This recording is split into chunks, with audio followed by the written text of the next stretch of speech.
Welcome to Undercurrents, our daily news show from Unheard's Washington Bureau. Today's guest is Daniel Turner. Subscribe here wherever you get your podcasts and over at undercurrents.tv for the full premium experience of the show.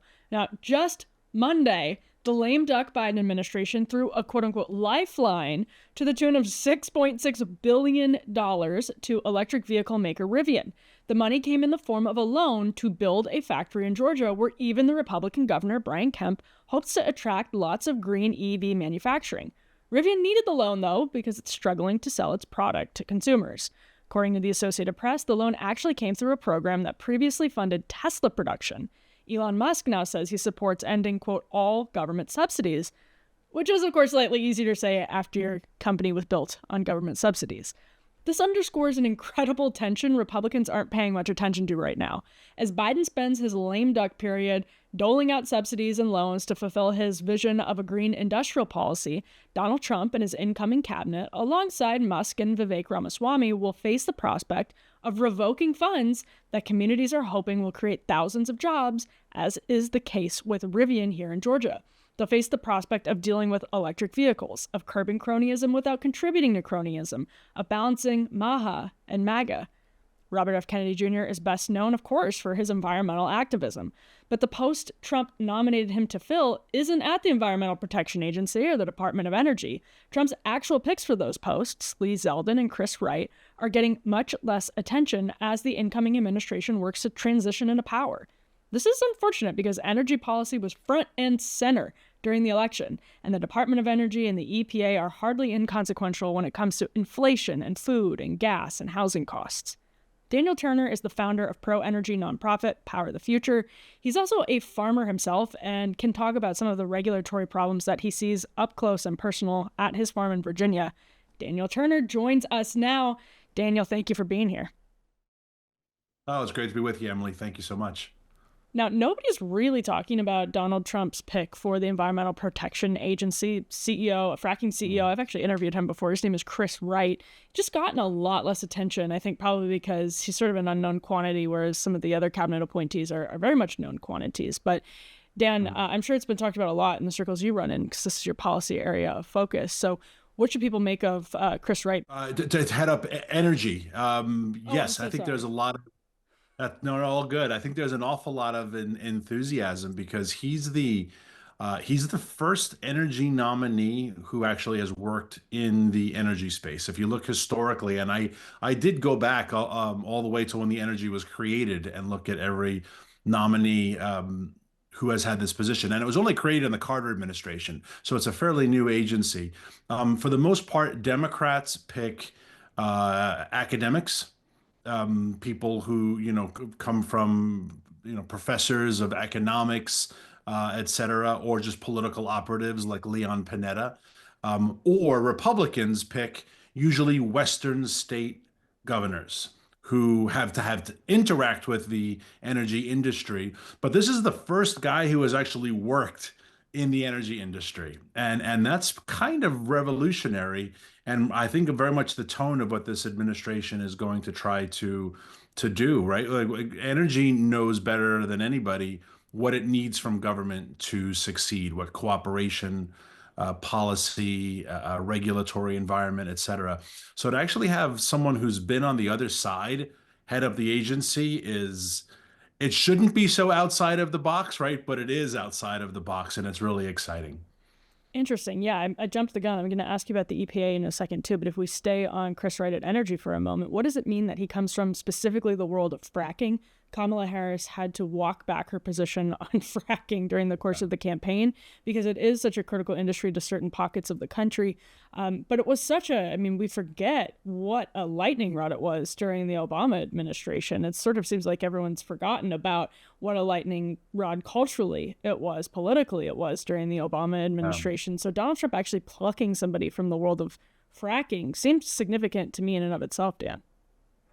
Oh, it really does. And fracking, for some odd reason, has this weird controversy around it. I don't know if many people know what fracking is. Quite frankly, and I don't mean this to be insulting, I don't know if Kamala Harris knows what fracking is. And you kind of glean that from her conversations about fracking. There's a very famous interview at a town hall where she made that statement, which went viral. There's no doubt I'm in favor of a fracking ban. And the person asking her the question says, yeah, I'm from Western Pennsylvania, and we see fracked wells pop up everywhere.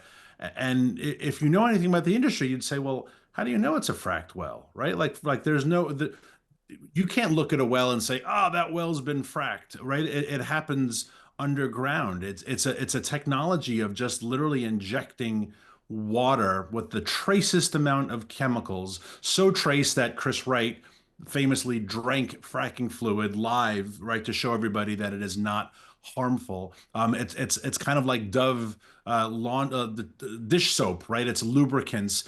They inject into the well to break up the rocks where the little hydrocarbons are to force it into a central channel so that it comes out of the well. There's nothing bizarre. There's nothing controversial. It started in the Civil War. It's not even a new technology, though we've gotten very good at it.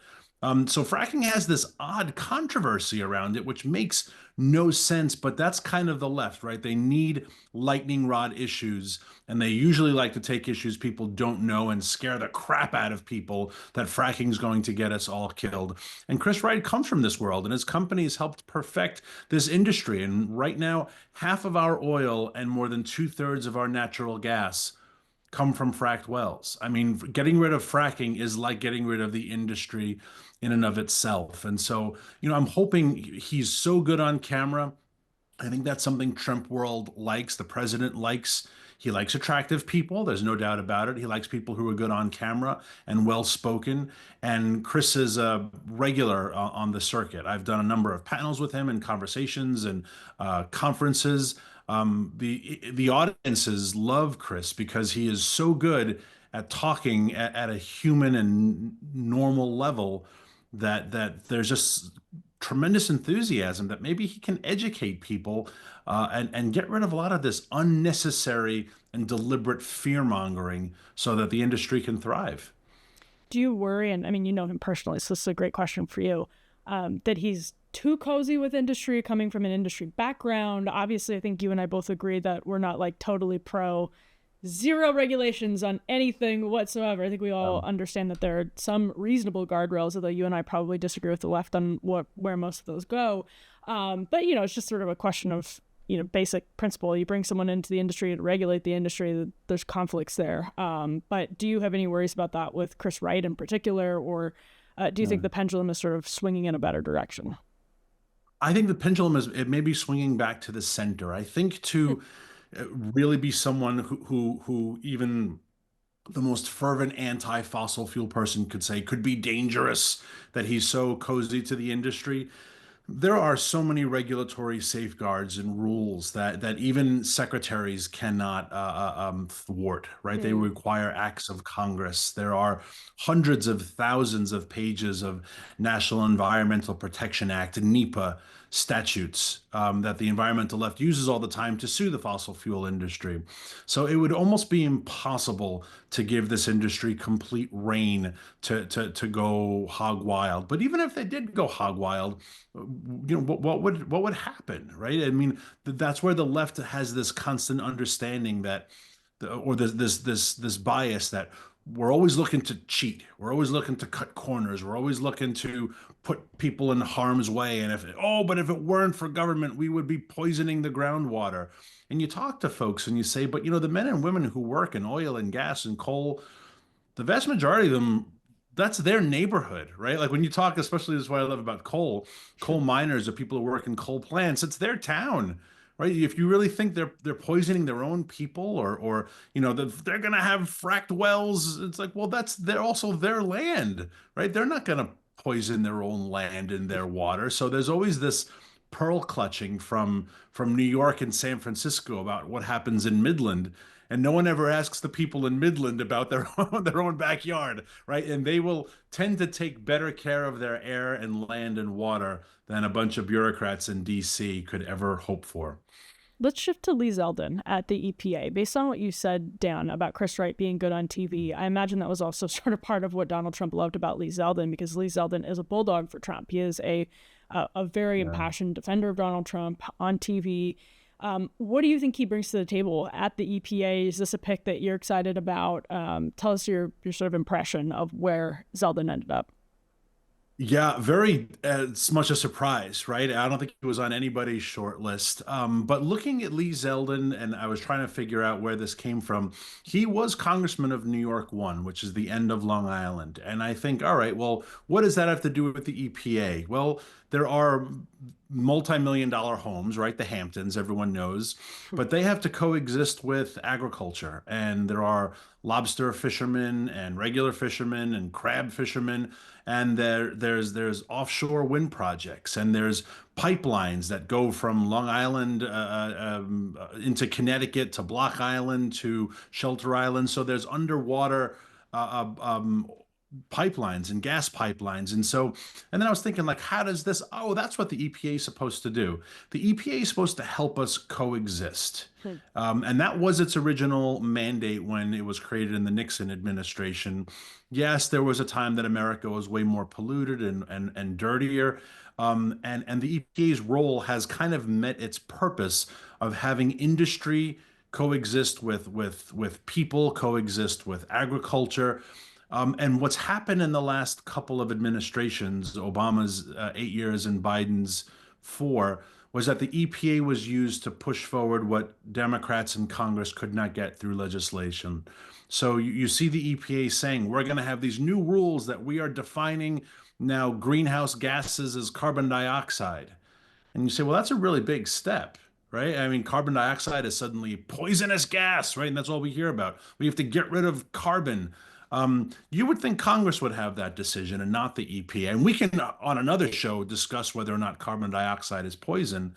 But I think anyone in a simple understanding of the Constitution would say, but something like that really should be decided by Congress. It shouldn't be decided willy-nilly by a bureaucrat. And so what excites me about Lee Zeldin is I think he's going to put the EPA back in its place, and put the EPA in its regulatory role of fostering coexistence and not in this forward thinking, progress making, progressive, advancing the ball on issues where it has no jurisdiction. So that's what I'm excited about at Lee Zeldin.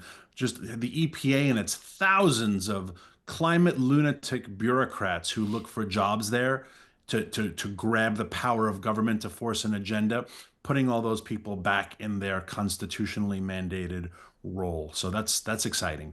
Now, this is what some people are freaking out about, exactly what you just mentioned, the quote unquote climate lunatic bureaucrats. Yeah. But what you're referring to is the fact that these agencies and the EPA in particular are stacked with careers who have worked there. That's the sort of DC lingo for it, worked there throughout many presidential administrations, really doing at the EPA the bidding of the left. They're mostly left ideologues, center left ideologues, and they're able to kind of legislate through the administrative branch or through the executive branch, and through administrative agencies. So what does that look like in your mind? Obviously, we saw what happened last time around. The EPA was a great example of this, where the bureaucrats were intentionally thwarting the will of the head of the cabinet. What does that look like when Lee Zeldin comes in and Trump starts potentially working on Schedule F? Like, how disruptive is this to energy Yeah. and EPA with the tension between the careers and the secretaries? What do you expect to happen?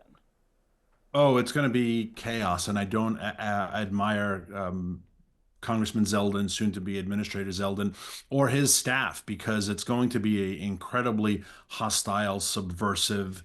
We saw this in the first Trump administration, right? We saw those leaks, and you remember, even again, we have to test our memories, but just a couple hours or in the first couple days after Trump was inaugurated, how certain bureaus still kept Obama's picture up, and they started all those handles on Twitter like anti-commerce and not Trump's Commerce Department. Yep. You were like, where did all this come from? Well, those are the career entrenched, and they have the keys of the kingdom, and they're not giving them up. And so it is absolutely going to be a fight. My hope for EPA would be that it goes the way of what President Trump is hoping the Department of Education goes, that it goes back to the states. I think we do have a need for regulation. I'm not an anarchist. But again, the states are going to do a much better job at protecting their states than a bunch of bureaucrats in DC protecting it. And I think one of the if you can say the word shortcomings, one of the unknown unknowns that maybe our founders didn't expect. If the federal branch, if the administrative branch is the one that enforces the law and they don't enforce the law, then who enforces the enforcers, right? So when Joe Biden's EPA is told by the Supreme Court in EPA versus West Virginia, nope, the states have rights, you cannot do that. The EPA just said, well, screw it, we're going to do it anyway. And Mhm. who enforces that, right? The Supreme Court doesn't have a standing army. Maybe we'll throw that out to Sheldon Whitehouse, see if he likes that idea. But the Supreme Court doesn't have a standing army. It's the president who enforces the law. But the Biden administration said, I'm not going to enforce the law. I'm going to do what I want regardless. He did this on student loans too. So I think, yes, there'll be chaos with these EPA bureaucrats, and there'll be anarchy, and there'll be leaks, and there'll be upheaval. But ultimately, it's the president's administration that enforces law, and they can be put in their place. It's going to take some strong arm, though, and I don't think this administration will be afraid of doing that. I think there's a lot of comeuppance necessary, and I think Zeldin is the right person, unafraid to put bureaucrats in their place. Now, Dan, this is a big question. First, let's start with what do you think the likelihood is that actually the EPA, which was that was a law signed by Richard Nixon, established by a Republican president not that long ago, though, to your point about Carter Yeah. and the Department of Energy, say the EPA is actually abolished. Or let me ask, first of all, what's the likelihood that that happens? I mean, you kind of know these guys in Trump world who'll be working on these Yeah. things. Is that actually likely? And B, neither of us is an anarchist, as you say. Obviously, we all quote unquote breathe the same air and drink the same water. What is the sort of room for federal oversight when things affect more than one state? Something to that extent. Yeah, that's a great question. And it's the same role that the federal government should have when there are any interstate problems, right? When there are water issues, Mm. huge problem out west continually. Water rights on the Colorado River, on the Snake River, where multiple states are affected by it, where Nevada says, we need a couple 100 million gallons a day because Vegas has huge swimming pools, so we're just going to take all of it, et cetera. So there is a role for the federal government to get involved, especially when it comes to pollution or to emissions, et cetera, et cetera. The likelihood of the EPA getting abolished is the same likelihood of the Department of Education of getting abolished. And I know that's not an answer, but I do think if there was ever a moment to make it happen, it's now. Joe Biden earlier in his career used to talk about, when I was a kid in Scranton, there was so much dirt and soot on the car windshield, you could wipe your finger across. And okay, maybe there was. I wasn't a kid growing up in Scranton in the 60s. I will believe you, although Joe Biden's known to tell a tall tale. But I've heard from even other Pennsylvanians that, yep, oh, absolutely, that was the case. Well, look how far we've come, right? That's not the EPA that's needed anymore, right? I mean, so why do these agencies, why are they unable to grow as the country grows, right? The Constitution is not a living, breathing document, much to the chagrin of Sandra Day O'Connor, but the agencies should be, right? The EPA needs to deal with the issues of today, and instead it still has this idea that like the world is America is this polluted hellhole, and it's not, right? We don't see poison. The only poisoned river I know of were the ones poisoned by the Obama administration's EPA. So the EPA, if it can evolve, it has to die. And right now it's incapable of evolving. So it has to die. And if there was ever a time in recent history to have the federal government evolve to fix or address the needs of today, it's now. Now, there's a compelling tension, I think, developing that we saw play out, especially after the East Palestine rail train derailment in Um, Ohio, which we're coming up on the anniversary of. And Dan, you saw some of this. I covered some of this. I remember hearing about some of the backroom negotiations between some quote unquote new right policy staffers on the Senate side and some people were, maybe more comfortable with the establishment wing of the Republican Party. And they were fighting mm, over how to sort of regulate the environment versus the industry, the real industry, like super important industry, obviously. And Robert F. Kennedy Yeah. Jr. is now going to be a member of the Trump cabinet if he is confirmed. That is something of an if, but let's say he is confirmed. Um, How are people like Lee Zeldin and Chris Wright and Donald Trump himself sort of positioned to deal with, J.D. Vance, who was a leader of the attempt to regulate rail more tough in light of East Palestine, like J.D. Vance, Robert F. Kennedy Jr. How do you see these yeah. these tensions playing out in a Trump administration? One of the best things President Trump said, I think it was even before it may have been after the election, when he was talking about RFK Jr. and how, make America healthy again, and all of the issues of additives and things in our food, et cetera. And he did say, but I'm going to keep him away from the oil, right? The The oil I'm liquid going to take gold. care of. So Yep. even Trump realized that when it comes to environmental issues, RFK Jr. is as far left, probably even further left than Joe Biden.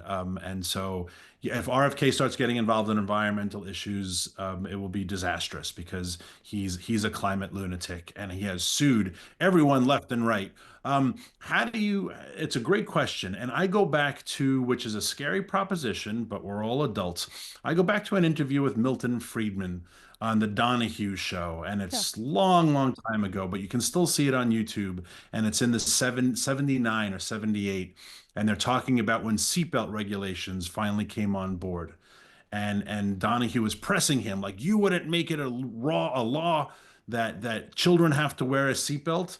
And Milton says, like, no, I probably wouldn't, but I would say that there can be penalties if you do not properly protect a child and they get hurt in a car accident. And so Milton Friedman's philosophy was, we have to let things exist. We have to let things happen, and it is on you to take the necessary precaution. And then the punishment has to come when things go bad. And I think scares the crap out of people, right? Like, no, we have to have all the precaution on the front end, but all of the precaution on the front end adds time and cost and burden. And that is why everything takes for friggin' ever. That is why everything is so damn expensive. That is why when you try to get a permit to build a deck on your house, you have to go through 4,000 et cetera. Everything is done on the front end. And I kind of think, as scary as it sounds, we have to shift back to the great Milton Friedman's philosophy of, we don't live in a perfect world, and we have to allow people to assume risk. But if they assume more risk than they are capable of managing and something goes awry, that's where the courts have to have a role. I think we have to be able to ship oil and gas and coal and chemicals. And if not, then how do we expect to survive as a nation, right? You need an awful lot of materials to make iPhone cases, and everybody wants an iPhone case. Well, that material's got to get shipped. So we have to make it as easy as possible to do that. But if you're going to ship the raw materials to make an iPhone case, let alone nuclear reactive materials, and you don't take the necessary risk, then there have to be huge punitive damages on the back end. And that's a scary balancing act. I totally admit it. But we have to get back to balance, and we're not balanced right now. And that is why we have an enormous government, tons of bloat, very expensive cost of living, and slow, inefficient, lethargic economy. Dan, a lot of people, maybe they don't know this, you're a farmer. And I'm curious, actually, from your perspective, a lot of people look at what you do on your property and they would say, I would love to do that, especially people like in new right spaces or like trad influencer spaces. They would look at your farm and they'd be like, this is awesome. This is the life. But does any of this, to the extent that maybe it could translate into big changes to the farm bill, you and I both, I'm sure, would love to blow up the farm bill. Everyone would love to blow up the farm bill. It's full of waste, but waste and grift. But do you worry that any of this, do you worry about the raw milk consumption? Do you worry about this push on the right towards like going back to nature, overreaching and making us worse off? I mean, it's something that you see with like net zero from the left, that maybe we get reset back to like the 1800s, not the 1800s, but you see some of this on the quote unquote far right and the quote unquote far left. Do you worry about it among your peers on the right? No, no, and I think we in that sense you could call us, very radical or very classically liberal. We have to let people live their own life and stop being protected from the do-gooders, right? We went from Milton Friedman now on Ayn Rand, right? And the way she swore off those who sought to protect her self-interest from herself. And that's something I see. You mentioned raw milk as the best example. The government claims that their goal is to protect people from the dangers of raw milk. But then you wonder, is that really it? The farm bill you mentioned, is that really the goal of the farm bill, is to help the farm industry, or is it to protect the five or six or seven huge conglomerates that produce most of our food? Why can't I, as a sheep farmer, sell you should be able to knock on my door right now and say, I want to buy a leg of lamb. Okay, here it is. And I'll pay taxes on it. I understand I got to pay taxes, but to the amount of accreditation and licensing I have to go through to sell meat, I would never turn a profit. Not to mention the inspection, not to mention isn't the burden on the person who's like, if you want to eat the meat bought at Bristol Farm, go for it, buddy. But if you get sick, can you sue Bristol Farm? Probably, sure, and we'll have it out. But the government doesn't have to have a role in that. So much of even the FDA, you have to wonder. I put this on Twitter a little while ago. Question for RFK Jr. How much of the FDA, Food and Drug Administration's job is really to protect Americans from harmful food, or is it to protect the lobbyists who lobby for those five or six huge corporations from having competition in the market, right? How many people have chickens in their backyard now?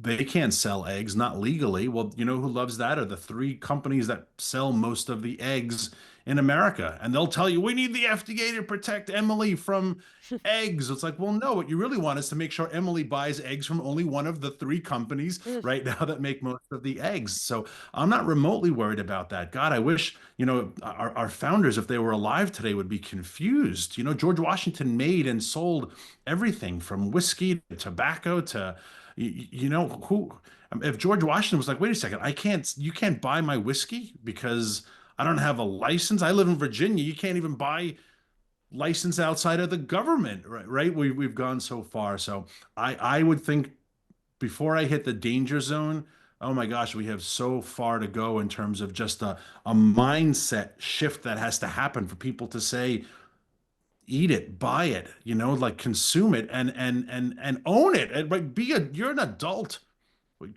So much of our autonomy and adulthood and agency, and I have individual rights, and yet we're petrified to drink raw milk. So there's a mind shift that has to change. And I welcome that as a farmer, 100%.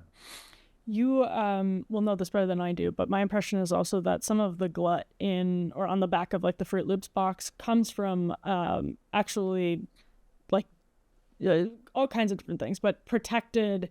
Like some of these corporations have carved out protections that will hurt their competitors. It helps them. It's sort of a patchwork of regulations that has been cobbled together over time based on lobbying. So is there also a world, Dan, where you, as somebody who understands this business and understands this political climate, is there room for some regulation of like the food that we eat? Have there been deregulations that have come from corporate lobbying that are actually harming us? Like, what's your sense of the great Fruit Loops debate, basically?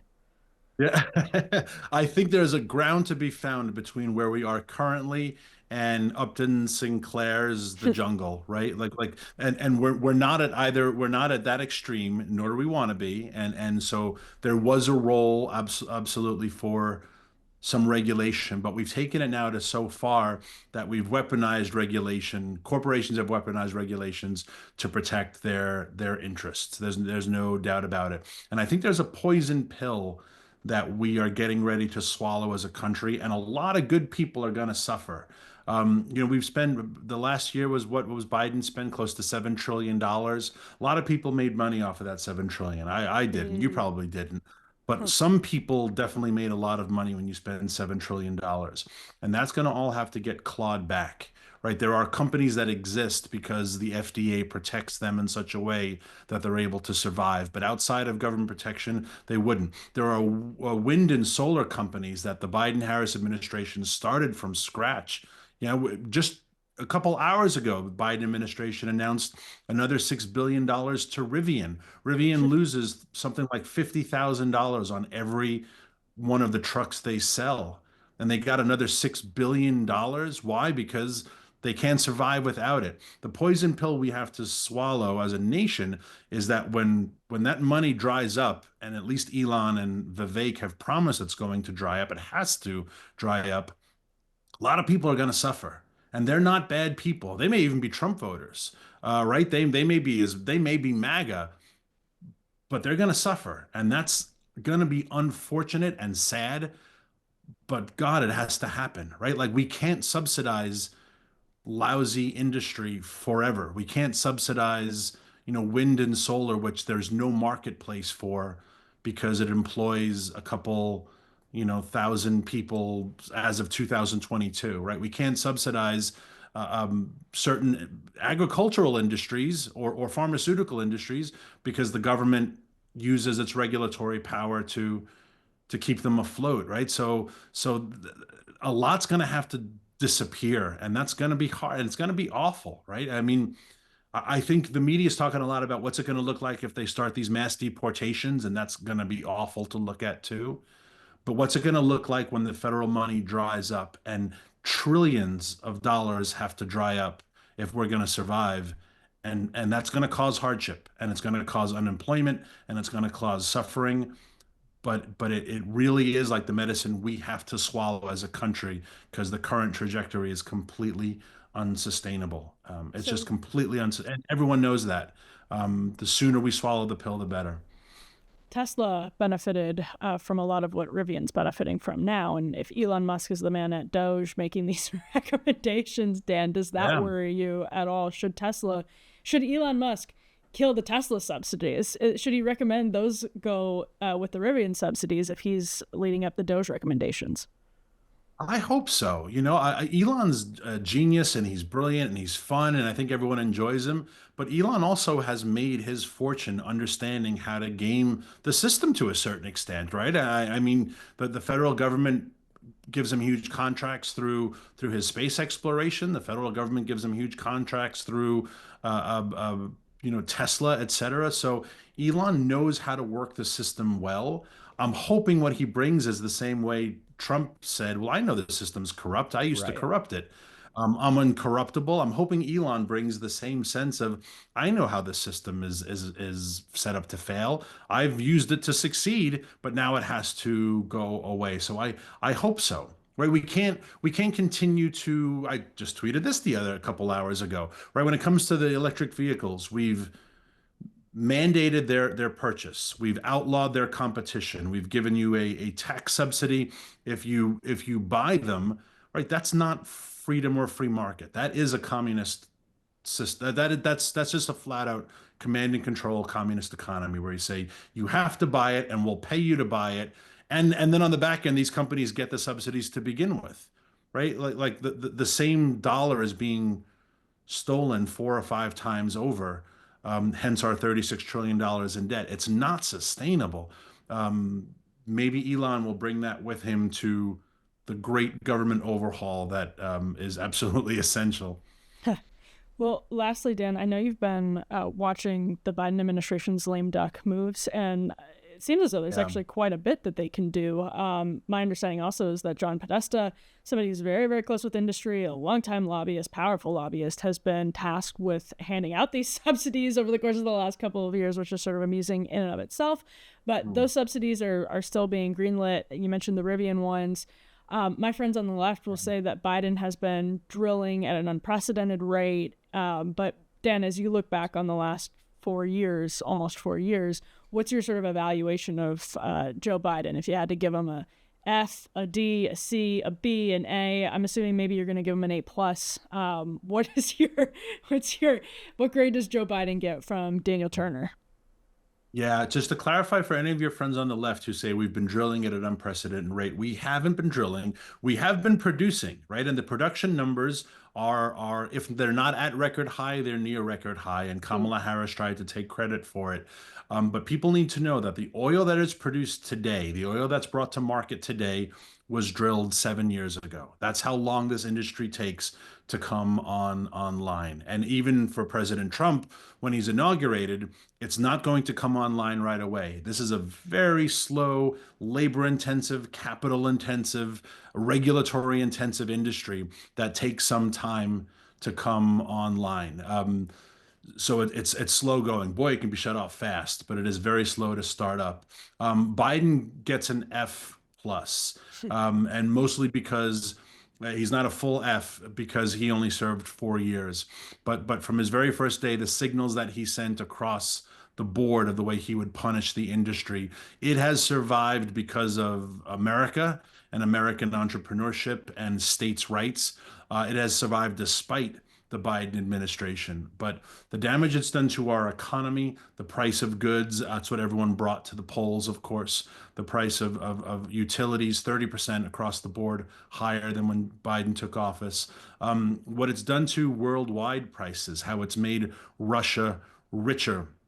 The bans on Russian oil and gas are nonsensical. They never were put into effect. Russia sold as much oil and gas to mediaries who then sold it to our NATO allies. Spain bought it, Russia, Italy bought it, France bought it, Germany bought it. They just bought it vis-a-vis the Indians, right? Or the Koreans or the South Africans. And so Russia made a fortune in the last couple of years, and we know what it does with its money. The sanctions that they took off of Iran and allowing Iran to prosper, and look at what they do with their money. They sponsor terrorism worldwide. We took sanctions off of Venezuela and are allowing them to prosper. And in return, they gave us a couple thousand of their largest gang members.